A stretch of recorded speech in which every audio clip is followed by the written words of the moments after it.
Meu nome é Eduardo Cesar Maia e vou falar agora sobre algumas indicações de livros e ensaios sobre crítica literária, né? A gente teve uma live ontem aqui pelo Café Colombo, eu e Cristiano Aguiar, e a gente prometeu deixar depois algumas referências, né? Não deu tempo da gente terminar lá durante a nossa conversa.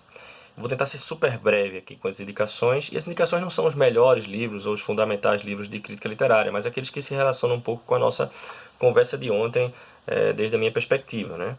Bom, para começar, eu queria indicar um autor chamado Alfonso Reyes. Ele tem dois textos que eu acho que servem bem para quem quer se aprofundar na questão histórica da crítica literária e também na atividade em si, né?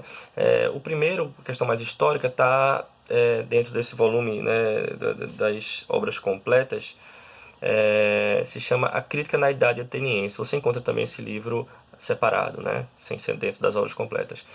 E é uma perspectiva histórica de resgate das origens da crítica ainda no mundo grego e mostrando de forma muito erudita, muito bem feita, como essa crítica estava misturada nos outros gêneros, na tragédia, na comédia, entre os sofistas, na filosofia, enfim. Uma reflexão muito interessante sobre a própria crítica.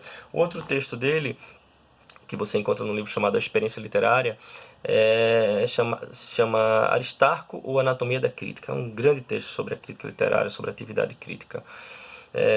Recomendo também, ainda dentro dessa tradição hispânica, um ensaio de José Ortega y Gasset chamado Meditaciones del Quijote, Meditações do Quixote. Eu acho que é uma das melhores, mais belas e bem acabadas peças de retórica crítica do século XX, né? É uma obra que você não consegue definir muito bem se é somente crítica, se é filosofia, se é um ensaio moral, um ensaio político, enfim, tem tudo aí misturado, e eu acho que é uma perfeita demonstração daquilo que Melchior chama de as ideias e as formas bem conjugadas, né?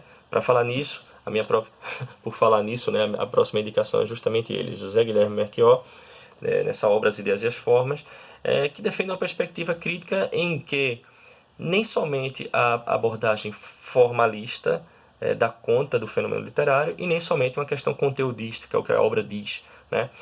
Seria parte do atributo crítico saber surpreender as ideias nas formas e as formas nas ideias, que é o que o artista faz, né? Eu acho esse livro uma lição para a nossa época que tá carente desse tipo de análise, né? Melchior também, bom, foi compilada boa parte da crítica dele publicada em jornal nessa obra aqui, crítica, e eu acho que vale a pena para quem quer conhecer esse crítico. Eu acho um dos maiores críticos brasileiros de todos os tempos. Vale a pena consultar esse volume. Para fechar, eu queria recomendar um texto, um livro que tem muito a ver com a discussão da gente ontem, né? Do crítico literário João César de Castro Rocha, nosso contemporâneo, né?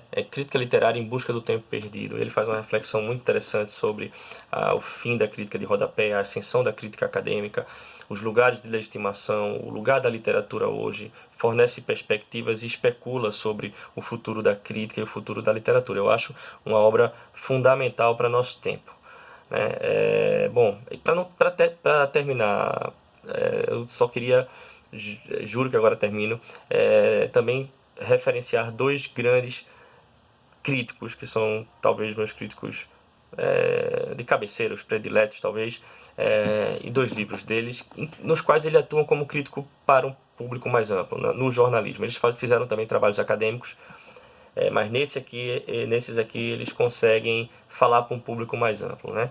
O Lionel Trilling, A Imaginação Liberal, ele fala um pouco da importância da literatura e da crítica como uma forma de ampliar nossos horizontes morais, nossa imaginação moral, né?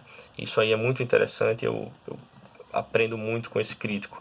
E o outro, para mim, um dos grandes críticos da história, eu acho, é George Steiner. E esse livro aqui, Tigres no Espelho, compila artigos que ele escreveu para a revista The New Yorker, uma revista de ampla circulação. Bom, pessoal, é isso. Essas são as minhas dicas de leitura para quem quer se aprofundar um pouco nesse tema aí da crítica literária. Um abraço.